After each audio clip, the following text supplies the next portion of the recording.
नमस्कार, good morning post Hindi पर आपका बहुत बहुत स्वागत है और मैं हूं ब्रिजेश तिवारी। भारतीय सेना और भारत के पीएम नरेंद्र मोदी का अपमान मालदीव को बहुत महंगा पड़ रहा है। मालदीव की अर्थव्यवस्था को करोड़ों रुपए का नुकसान कुछ ही दिनों में हो गया है और अब मालदीव की जो अकड़ वो धीरे धीरे ढीली पड़ रही है। मोदी जी ने कुछ दिन पहले लक्षद्वीप में अपना विजिट दिया, वहाँ कुछ टाइम व्यतीत किया, वहाँ के बीच पर की जो सुंदर तस्वीरें थी सोशल मीडिया एक्स पर शेयर किए।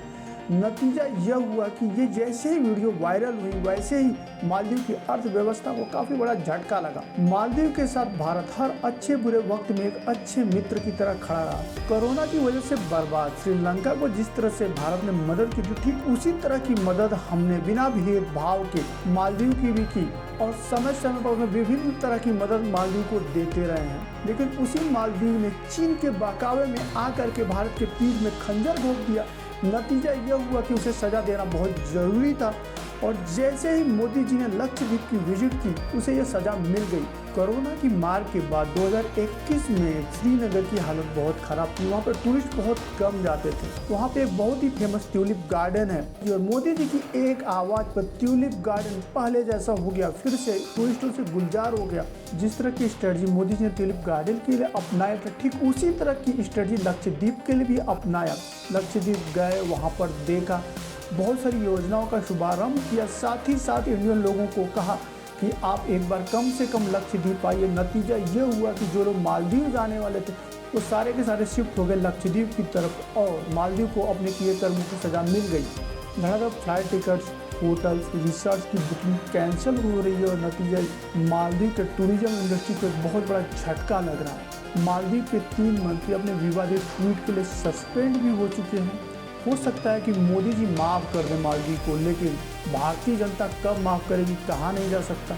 फिलहाल तो मालदीव घुटनों पर आ चुका है और उसका नुकसान हो रहा है। अगर हम बात करें तो इस विवाद की असली शुरुआत की जड़ तो राष्ट्रपति के चुनाव में है। तत्कालीन राष्ट्रपति मोहम्मद मोइजू ने इंडिया आउटसाइड कैंपेन चलाया था चुनाव से पहले। बेनिफिट उन्हें यह हुआ कि वो 54% वोट के साथ चुनाव तो जीत कर सत्ता में भी आ गए, लेकिन यही इंडिया आउट की थिंकिंग उन्हें और उन्हें देश को कहाँ लेके जाएगी कि ये तो आने वाला समय ही बताएगा। फिलहाल सिचुएशंस ऐसी है कि जो मालदीव के लिए अच्छी नहीं है। इंडियन लोगों के मन में बहुत गुस्सा है और गुस्सा का प्रभाव उनके टूरिज्म इंडस्ट्री पर लॉन्ग टर्म तक दिखेगा, ऐसा अनुमान लगाया जा रहा है। जब भी कभी चुनाव होते थे, कोई नया राष्ट्रपति चुना जाता था मालदीव में, उसकी पहली विदेश यात्रा भारत की होती थी, क्योंकि जो हमारे संबंध थे मालदीव के साथ काफी अच्छे थे। आज के तत्कालीन राष्ट्रपति मोहम्मद मोइजू ने भारत के दुश्मन नंबर 1 चाइना और टर्की को प्रेफरेंस दिया। मालदीव में मोहम्मद मोइजू के राष्ट्रपति बनते ही भारत और मालदीव के रिश्ते खराब होने शुरू हो चुके हैं और उन्होंने देश हित से जुड़े काफी समझौतों को तोड़ना शुरू कर दिया। कहीं न कहीं इसके रूट में चाइना जरूर है, लेकिन कर तो मोहम्मद मोइजू ही रहे हैं और इसकी खामियाजा तो मालदीव को जनता को ही भुगतना होगा। इस डेटा शीट्स को अगर हम ध्यान से देखें तो हम पाएंगे कि 2018 में जो हमारे इंडियन टूरिस्ट थे जो कि मालदीव गए थे उनकी संख्या 90,000 थी और हमारी रैंकिंग वर्ल्ड वाइड 5वीं थी। लेकिन 2019 में यही संख्या बढ़ के 1,66,000 हो गई और हम लोग 5वें स्थान से दूसरा स्थान पर आ गए। 2020 कोरोना का पेंडेमिक पीरियड था और इस टाइम पर भी हम लोग 62,000 हैं और पोजीशन हमारी नंबर 1 है। 2021 में हमारी संख्या फिर से 62,000 से बढ़ के 2,91,000 हो जाती है और फिर से हम लोग पहली पोजीशन पे आ जाते हैं। 2022 में 2,41,000 है और फिर पहली पोजीशन पे। 2023 की बात करें तो ये नंबर इससे ज़्यादा ही होगा, क्योंकि जून तक ही हमारे जो विजिटर की संख्या थी वो 1 लाख ऑलरेडी हो चुकी थी।